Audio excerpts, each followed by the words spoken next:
everyone! Mag-harvest tayo ng gulay. Ayan o. Kailangan natin. Ayan. First harvest. Bago pa kasi to. Ang hirap tanggalin. Uy, wait lang muna. Ito pa.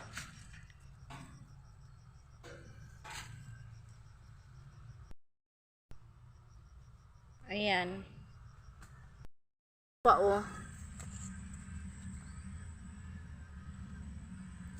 Ay, nahulog.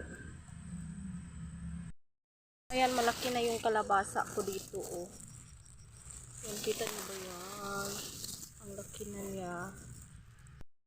Tapos meron din dito na kalabasa, bunga ng kalabasa. Ano, sa ilalim. Yan o. Ito. Ayan. Takpan muna natin yan.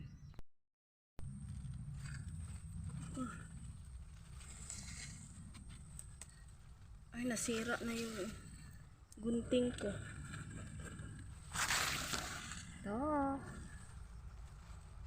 Kunin natin to. Ay, nahulog. Ito din, i-harvest ko na din to.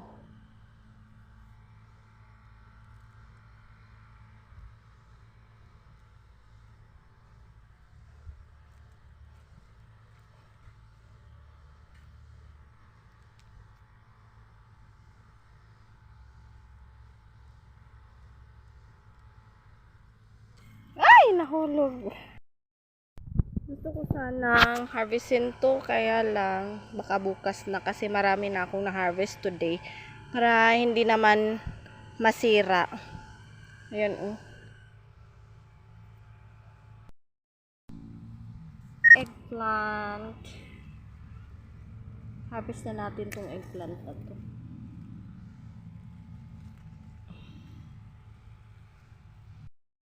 Ito nga po pala yung na-harvest ko today.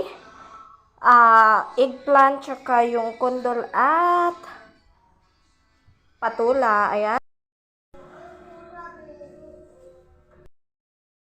Hello everyone! Mag-harvest tayo ng ampalaya. Aray, kinagat ako ng langgam. Daming langgam. Uy. Ito, i-harvest natin to na ampalaya.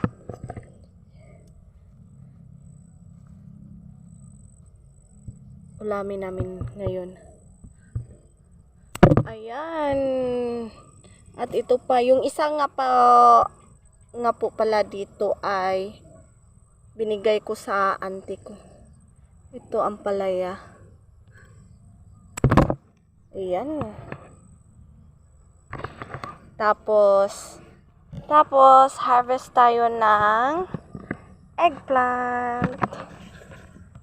Meron dito.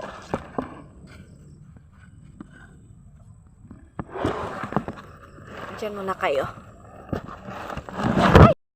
Tapos ayan, eggplant.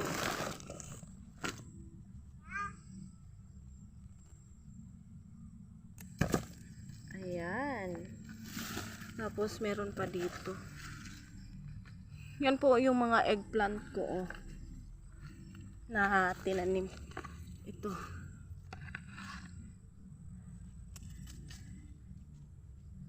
Ayan. May ulam na naman kami.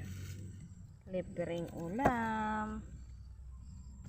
Yung kundol nga po pala ay na-harvest ko na kanina. Hindi ko na binidyohan. Kasi sobrang dami yung na-harvest ko kanina na kundol. Ayan. Punta naman tayo doon sa ating sitaw.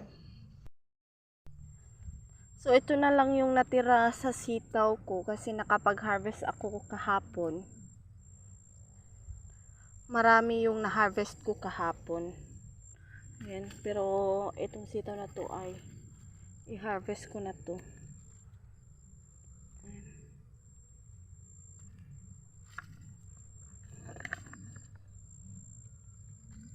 Ito pa. Yan oh. So, ayan lang muna. Thank you for watching everyone. God bless. Bye!